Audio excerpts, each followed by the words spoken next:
എല്ലാ വർഷവും പെരുന്നാളിൻ്റെ അന്ന് ചേട്ടൻ്റെ ഏതെങ്കിലും ഫ്രണ്ട്സിൻ്റെ ഒക്കെ വീട്ടിലേക്ക് വിളിക്കാറുണ്ട് കേട്ടോ. അപ്പോൾ ഇന്ന് വിളിച്ചേക്കുന്നത് അബുദാബിയിലുള്ള യാസറാണ്. യാസറിൻ്റെ സിസ്റ്ററുടെ വീട്ടിൽ വെച്ചിട്ടാണ് കേട്ടോ. അപ്പോൾ അവിടെ എത്തിക്കഴിഞ്ഞ് നേരെ വെള്ളമൊക്കെ കുടിച്ച് കഴിഞ്ഞ് നോക്കും. ഇവിടെ ബിരിയാണി ചെമ്പൊക്കെ പൊട്ടിച്ച് ഇങ്ങനെ മിക്സ് ചെയ്തുകൊണ്ടിരിക്കുകയാണ്. പിന്നെ ബിരിയാണിക്ക് സൈഡായിട്ടുള്ള സാലഡും പപ്പടും ചമ്മന്തിയൊക്കെ ഇവിടെ റെഡി ആക്കിക്കൊണ്ടിരിക്കും. ബിരിയാണി ചെമ്പ് പൊട്ടിച്ച് കഴിഞ്ഞപ്പോൾ കേട്ടോ എൻ്റെ കൺട്രോൾ പോയത് വീഡിയോ എടുക്കേണ്ടതെന്നൊക്കെ വിചാരിച്ചതാണ്. പിന്നെ അവർക്കാണെങ്കിൽ ആകെ ഒരു ഡിമാൻഡ് മാത്രം തട്ടം വേണം കേട്ടോ.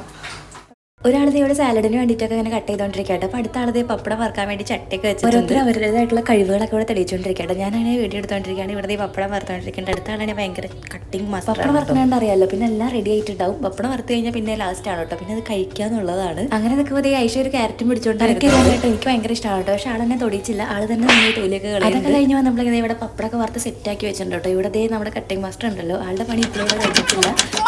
അത് റെഡിയാക്കി കഴിഞ്ഞ് പിന്നെ കൂടെ നല്ലൊരു ചമ്മന്തി ഉണ്ടാക്കി. ഇനിയിപ്പോൾ എന്താ, ഇനി പ്രത്യേകിച്ചൊന്നും ഇല്ല കേട്ടോ. എല്ലാം കൂടി ഹോളിൽ അങ്ങോട്ട് നിരത്തി കൊണ്ടുവച്ച് എല്ലാവരും കൂടി ഒരുമിച്ചിരുന്ന് കഴിക്കാന്നുള്ളതാണ്. ഇവിടെ ഹോളിൽ ഒരു ആണുങ്ങളൊക്കെ ഇരിക്കുന്നുണ്ട് കേട്ടോ. അപ്പോൾ ഇടയ്ക്ക് വന്ന് ഹെൽപ്പ് ചെയ്തൊക്കെ വന്നു. പിന്നെ ചെറിയ ചമ്മന്തി ഉണ്ടാക്കാനും സാലഡ് ഉണ്ടാക്കാനൊന്നും അവരുടെ ആവശ്യമില്ലല്ലോ. ഇന്നിപ്പോൾ ബിരിയാണിയുടെ കൂടെ സൈഡായിട്ടുള്ള ബീഫ് കൊണ്ടുവന്നൊക്കെ ഐഷാണ് കേട്ടോ. ഐഷ അതവിടെ നിന്ന് എല്ലാം ചൂടാക്കി ചായ തളിച്ച് പോയിട്ടുള്ളതുകൊണ്ട് ബീഫ് കരിഞ്ഞു പോകുന്ന ചെറിയൊരു പേടി ഉണ്ടെന്ന് തോന്നുന്നു. യാസർക്കാണെങ്കിൽ ബിരിയാണിയൊക്കെ ഓരോ പ്ലേറ്റിലേക്ക് ആക്കിക്കൊണ്ടിരിക്കുക. ഐഷ കൊണ്ടുവന്ന ബീഫാണ് കേട്ടോ. ഞാൻ ഉണ്ടാക്കിയതൊന്നുമില്ല, എന്നാലും ഞാനിങ്ങനെ പ്ലേറ്റിലേക്ക് ഇട്ടുകൊണ്ടിരിക്കുകയാണ്.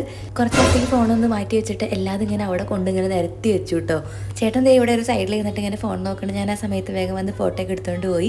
ഇനി ഇവിടുത്തെ കുട്ടി പട്ടാളങ്ങളൊക്കെ ഒന്ന് കാണിച്ചു തരാം കേട്ടോ. അവർക്ക് നാടാണ്. എടുക്കുന്ന വീഡിയോസ് ഒക്കെ വെറുതെ ഫോണിൽ വെക്കാൻ മാത്രമല്ല, അതൊക്കെ 2 ദിവസം കഴിയുമ്പോൾ എന്തായാലും യൂട്യൂബിൽ വരുന്ന പറഞ്ഞപ്പോൾ ചെറിയൊരു സന്തോഷമൊക്കെ ഉണ്ട്. പിന്നെ എല്ലാവരും കൂടി ഇരുന്ന് ഫുഡൊക്കെ കഴിക്കുകയാണ്. വലിയായിട്ട് ഫുഡ് കഴിക്കലൊക്കെ കഴിഞ്ഞത് ഇവിടെ പിള്ളേർക്ക് ഫുഡ് കൊടുക്കണ കലാപരിപാടിയാണ്.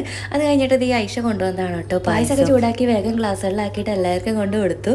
ഫുഡ് കഴിക്കലൊക്കെ കഴിഞ്ഞ് പിന്നെ അടുത്തത് നെയ്ച്ച് ഫോട്ടോ സെക്ഷൻ ആണ് കേട്ടോ. അപ്പോൾ പിന്നെ അതിന് വേണ്ടിയുള്ള മേക്കപ്പാണ്. ചെറിയൊരും വലിയവരും ഒക്കെ പിന്നെ മേക്കപ്പ് ചെയ്യാം. ഞങ്ങളുടെ മേക്കപ്പും ഫോട്ടോഷൂട്ടൊക്കെ കഴിഞ്ഞ് വന്നപ്പോൾ ഇവിടെ ഒരു ടീംസ് ഭയങ്കര ഉറങ്ങി കഴിഞ്ഞപ്പോൾ പിന്നെ ചായ ഉണ്ടാക്കിയിട്ട് വേഗം അവർക്ക് ചായയൊക്കെ കൊടുത്തിട്ട് പിന്നെ പുറത്തേക്ക് ഇറങ്ങിയിട്ട് ഫോട്ടോ എടുക്കാമെന്ന് വിചാരിച്ചു. അപ്പോൾ നേരെ വന്നേക്കുന്നത് യാസ്ബേലാണ് കേട്ടോ. അപ്പോൾ ഇവിടെ ആണെങ്കിൽ 9 മണിക്ക് ഇന്ന് ഫയർ വർക്ക് ഉണ്ട്.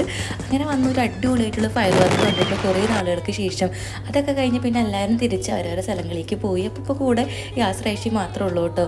ഞങ്ങൾ പിന്നെ വേഗം ഫുഡൊക്കെ കഴിച്ചു. പിന്നെ അവിടെ നിന്ന് പതുക്കെ ഇറങ്ങിയപ്പോൾ ഇതായിരുന്നു കേട്ടോ ഇപ്രാവശ്യത്തെ പെരുന്നാളായിട്ടുള്ള വിശേഷം. Bye dears.